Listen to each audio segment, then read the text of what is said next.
আসসালামু আলাইকুম everyone, welcome to my channel Monas kitchen.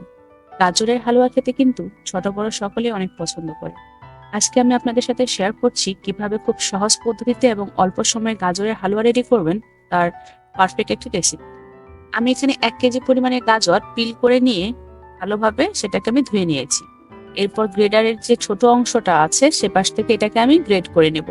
ছোট অংশ দিয়ে গ্রেড করলে গাজরের হালুয়া তৈরি করতে কিন্তু অনেক কম সময় লাগবে। অন্যদিকে আমি এখানে 1.5 লিটার দুধ জাল করে আমি এখানে 750 ml এর মতো করে নিয়েছি। কিছুটা কাজু বাদাম এবং কিশমিশ নিয়ে নিয়েছি। এরপর আমি প্যানে সামান্য একটু বাটার দিয়ে দিচ্ছি, আপনারা চাইলে ঘিও ব্যবহার করতে পারেন। বাদাম এবং কিশমিশ সেখানে আমি হালকা একটু ভেজে নিচ্ছি। আবারও কিছুটা আমি বাটার দিয়ে দিচ্ছি। এরপর এখানে অ্যাড করব 3টি এলাচ, এক টুকরো দারচিনি মাঝখান থেকে ভেঙে দিয়েছি। হালকা একটু নেড়েচেড়ে গ্রেড করে রাখা গাজরগুলো দিয়ে দিচ্ছি। এবার বাটারের সাথে আমি এই গ্রেড করা গাজরগুলো খুব ভালোভাবে ভেজে নেব। গাজরের যে কাঁচা গন্ধ আছে সেটা দূর হয়ে গেলে আগে থেকে ঘন করে রাখা যে দুধটা ছিল সেটা দিয়ে দিচ্ছি। আমি এখানে 1.5 কাপের মতো দুধ ব্যবহার করেছি, আপনারা চাইলে একটু বাড়িয়ে কমিয়ে নিতে পারেন। এরপর দিয়ে দিচ্ছি স্বাদ মতো চিনি, আমি এখানে 1 কাপের মতো চিনি ব্যবহার করেছি। এরপর এটাকে আমি খুব ভালোভাবে নেড়েচেড়ে শুকিয়ে নেব। এই পর্যায়টা হয়ে গেছে, আমি আরো কিছু সময় জাল করে এটাকে টেনে নিব।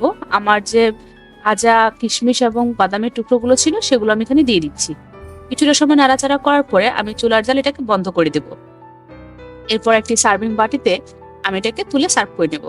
আর হ্যাঁ, হালুয়া রান্না হওয়ার পরে ভিতরে যে গরম মশলাগুলো ব্যবহার করেছিলাম সেগুলো কিন্তু তুলে নিয়েছি, কারণ খাওয়ার সময় গরম মশলা মুখে পড়লে খুবই বিচ্ছিরি লাগে ব্যাপারটা। আশা করছি আজকের এই সহজ রেসিপিটি আপনাদের ভালো লাগবে। যদি ভালো লেগে থাকে তাহলে অবশ্যই আমার চ্যানেলে ফলো দিয়ে পাশে থাকবেন।